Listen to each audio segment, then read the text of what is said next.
All right, so today we're going to dive deep into the incredible lyrics of Alison McLean's song, A Shadow of Man. And really, we're going to use this song as a kind of map to explore something we all feel, that constant tension between wanting to stand out and wanting to fit in. The song kicks off with a feeling I think we all recognize. It's this single, bold statement. I'm just different. It's like planting a flag, a declaration of who you are separate from everyone else.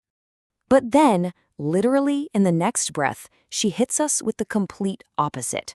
This raw, vulnerable admission that there's this deep connection that she's craving, a fundamental need to belong, to be seen. And that right there is the big question, isn't it? How on earth can we feel so fiercely individual, yet at the exact same time desperately need to be part of something? This is the beautiful, tangled knot that the song really starts to unravel for us. You see, this tension isn't just some artsy theme in a song.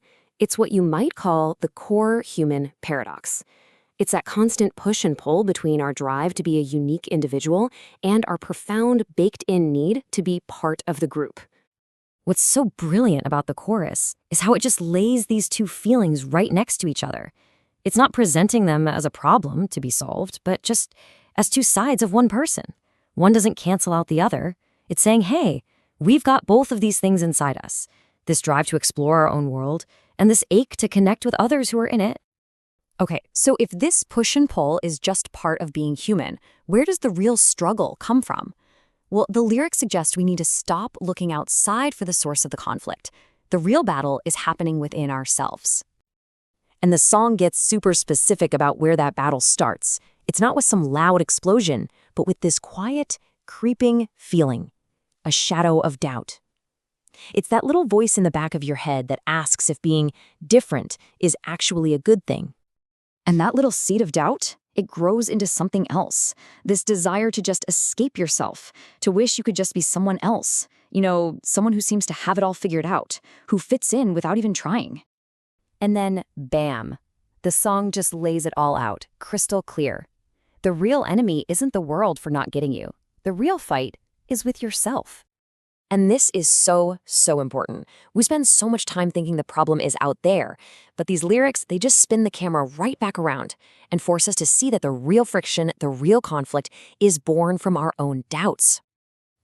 Once you realize that the main event is happening inside your own head, it kind of forces you to zoom out, right? You start grappling with those really big, universal questions about life. And there's actually a name for this whole process. It's called existential inquiry. It's basically that thing we all do. We look around at everything, at our own lives, and we try to find some kind of meaning when there are no easy, obvious answers. And wow, does this song just nail that feeling with this haunting line that repeats over and over, pondering the understanding of nothing at all. It's like you can almost hear someone just staring out into the vastness, trying to make sense of the mystery and the beautiful confusion of it all. It's a profound search. So what does this pondering actually look like? Well, you could almost break it down into a few stages. First, you come face to face with a great unknown. That naturally leads you to question your purpose. And yeah, that can make you feel totally lost. But, and this is the key part, it's right there in that feeling of confusion that the real search for clarity kicks off. But here's the beautiful thing. The song doesn't just leave us stranded there, feeling lost. In its final act, it points toward this really powerful resolution. And it comes from a totally unexpected place.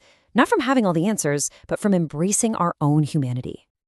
So right in the middle of all that doubt and all that deep, heavy thinking, a new thought breaks through. The song insists that there is a strength that goes beyond all of this, a kind of inner resilience.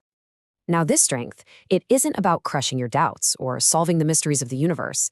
It's the strength to just keep going, to keep asking the questions, to keep living with the uncertainty without collapsing. It's the simple, incredible power of just enduring. And then, just when you think you've grasped this idea of strength, the song hits you with its most vulnerable, most human line of all. It's a simple, shocking, and deeply honest confession. I am just afraid. And right there, that's the whole point. That's the genius of it. True strength isn't the absence of fear. It's the courage to admit that you're afraid. Resilience and vulnerability, They're not opposites. They're actually deeply, fundamentally connected. So let's just quickly pull it all together. What are the big takeaways here? First, it's totally normal to feel that pull between being unique and wanting to connect.